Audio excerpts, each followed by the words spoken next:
I sometimes increasingly hear people talk about citation justice. What is citation justice in the world of STEM? Has citation justice affected? Can you tell us what it is and how? And do you see it in the world of STEM in your world? Yeah, that's perhaps most kind of clear-cut example of how this ideology subverts science. So when we write scientific paper, they a typical chemistry paper will have quite a number of references, citations.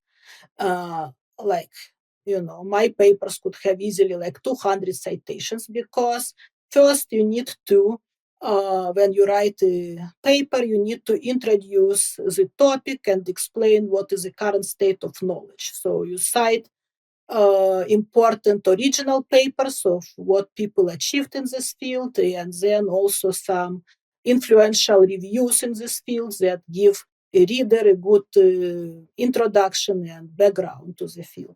Then, when you make certain claims about your results, you compare it with what other people were doing. So you cite relevant work saying that, this experiment or this calculation came to this conclusion with this data, and here are our data. And they agree, disagree, put additional dimension on it. So there is this aspect. And basically, citations are very important, and they have very specific role, to provide background, to give credit to previous work, and to support new results and claims and put them in the context of what is known and where open questions are. Now, citation justice, like in the same, like mindset of critical social justice that says that, okay, we do not really have pursuit of knowledge, we have power struggle, and knowledge is, scientific practice is a way to perpetuate the oppression and power structures and so on. So they came with this idea that citations are unfair and that there are epistemologically excluded groups that are not cited with sufficient frequency, and that's our role as scientists is to do justice. And by what they understand justice, it means that not to cite white men, but cite women, racial minorities, gender minorities, and so on. For example, if I write a paper on quantum mechanics, and quantum mechanics was is put forward, in the 19th century, and obviously most quantum people who developed quantum mechanics were men, with a couple of exceptions, with Maria Curie and Lise Meitner.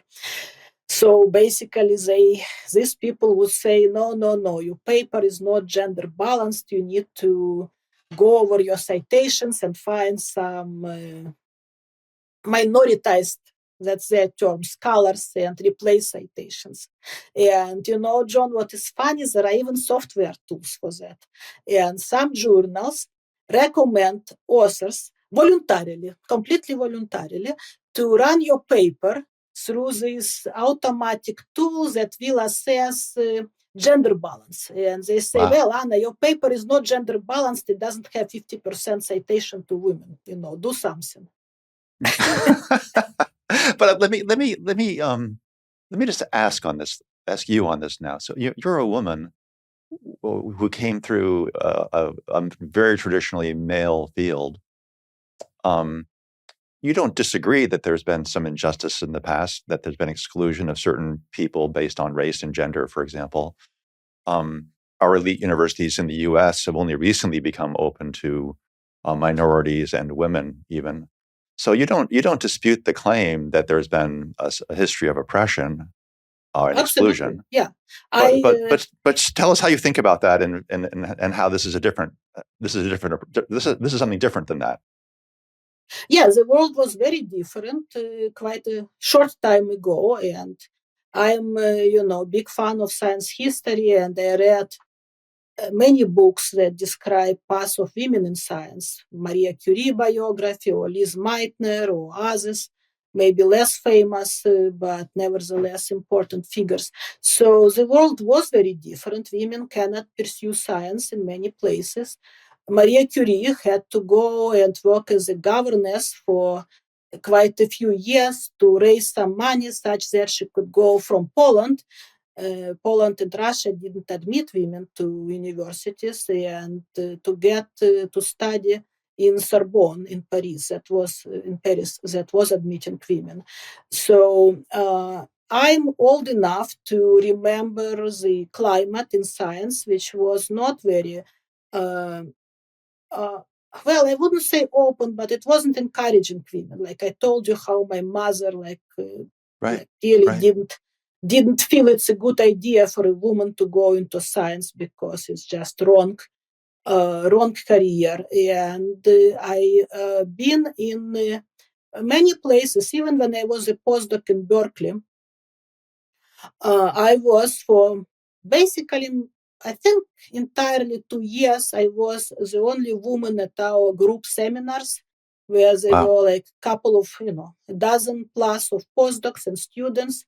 And I was the only one there, and the only one who didn't wear glasses. That made me feel doubly excluded. So, my senior colleagues who are still working can tell really heartbreaking stories about how women were shortchanged with resources and kind of pushed to the uh, not recognized fully for their merit at my time, when I do not know, like about 15 years ago, 20 years ago. We did have a situation where you would see that you have this uh, discrepancy between in recognition of work by women and discrepancy in terms of conference invitations and awards and so on. So these things existed, they were very real, but we need to stay grounded in the reality and see what is the current situation.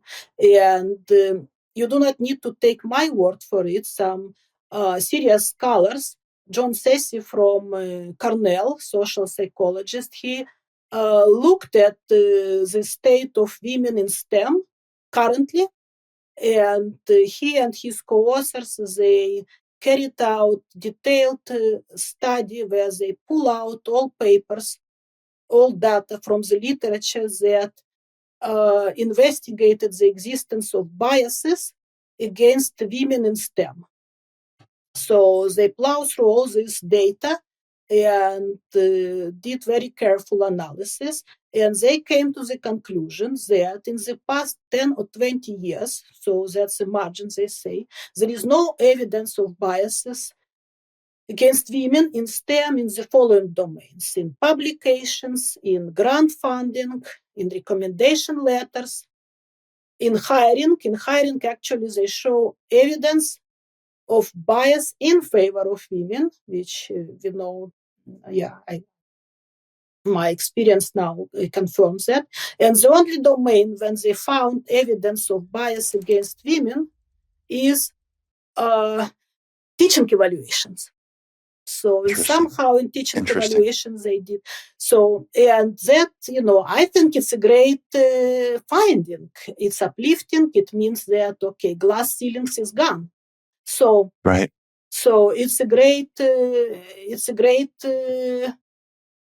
evidence of progress. How far we went as a society, how the situation changed for women. But some people just are not willing to accept it, and they continue to make claims contrary to the reality that somehow we have sexist discrimination against women in the present, right now, and evidence doesn't support it.